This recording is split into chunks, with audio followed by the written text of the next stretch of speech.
అందరికి ప్రైజ్ లాడండి.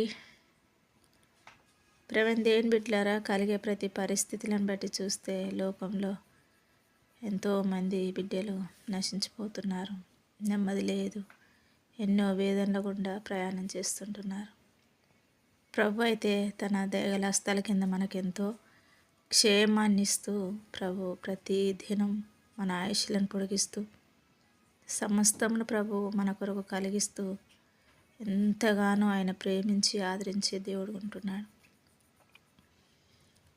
ఈ దినం దేవుని యొక్క వాగ్దానం మనం చూసినట్లయితే యెషయా 66 అధ్యాయము 13 వచనం. ఒకరి తల్లి వాణ్ణి ఆదరించినట్లు నేను మిమ్మను ఆదరించేదను, యెరూషలేములోనే మీరు ఆదరింపబడెదరు.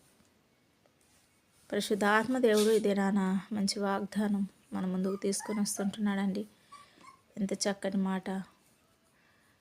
మన జీవితాలలో మనం నడుస్తున్న మన దిన ప్రయాణం అంతట్లో కూడా కావచ్చు, మన జీవితంలో సంవత్సరాది కొలది ఎన్నో కష్టాల గుండా, నష్టాల గుండా, వేదనల గుండా మనం కొనసాగుతున్నప్పుడు మనకు మన జీవితంలో ఎదురైనది ఏదో ఒకటి మనకు తెలియని విధంగా మన జీవితంలో ఒక దెబ్బ తగిలినట్లయితే అలాంటి పరిస్థితులు ఎవరు మనలో ఆదరించలేరండి.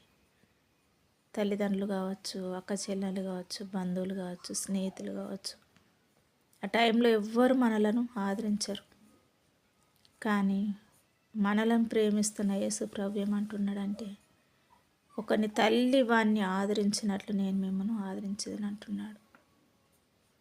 పిల్లలు ఎంత గొప్పవారు కావాలని ఒక తల్లి వాళ్ళని ఎంతగానో ఆదరిస్తుందండి. ఎలాంటి వారైనా తన తల్లికి పిల్లలంటే అంత ప్రేమ, అంతగా దగ్గర తీసుకుంటే క్షమిస్తుంది, ప్రేమిస్తుంది, హక్కున చేర్చుకుంటుంది. మనుషులందరూ వెలివేసినా కూడా తల్లి ఆదరిస్తుంది. అదే విధంగా అలాంటి ఆదరణ ప్రభు మనకు అందిస్తూ ఉంటున్నాడు. అలాంటప్పుడు మనం ఎందుకు భయపడాలండి? ఎందుకు వేదన పడాలి? ఎందుకు దుఃఖపడాలి? నీ దుఃఖంలో ఒకసారి నాకెవరు లేరు అనుకుంటున్నావేమో, కానీ ప్రభు ఉన్నాడని మర్చిపోవద్దండి. తప్పకుండా ఆయన నిన్ను ఆదరిస్తాడు. దేవుని సన్నిధానంలోనే నెమ్మది దొరుకుతుందండి. ఆయన పాదంలో వద్దనే మంచి ఆదరణ అనేది కలుగుతుంది.